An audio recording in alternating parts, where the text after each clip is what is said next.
icyamamare umunyabigwi ahorana udushya twinshi n'udukora iyo tagira ingano.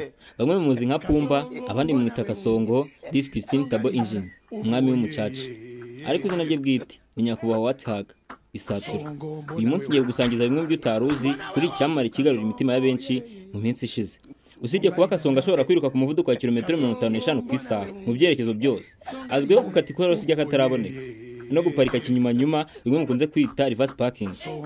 Wathaga yibera mu myobo itacukuye ko atabibonera umwanya, kandi agira amatwi yumva cyane.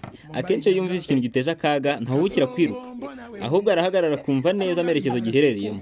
Rimwe na rimwe akanyuzamo akipfisha kugira ngo umwanzi ntamenye aho aherereye. Nubwo akunda kwirira ibyatsi n'imbuto, iyo abonye akaboga ntakarebera izuba, ubwo ni inyama. Ubwirinzi bwe kandi bushingiye ku menyo y'akakaye akomeye nk'urutare, ndetse n'uruhu rwe rukanyaraye rudapfa gucika ibisebe.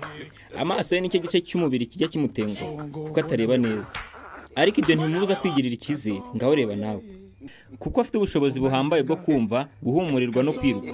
Ibyo biri mu bituma yigirira icyizere ku buryo ahagarara ku ntare yumva nta bwoba afite.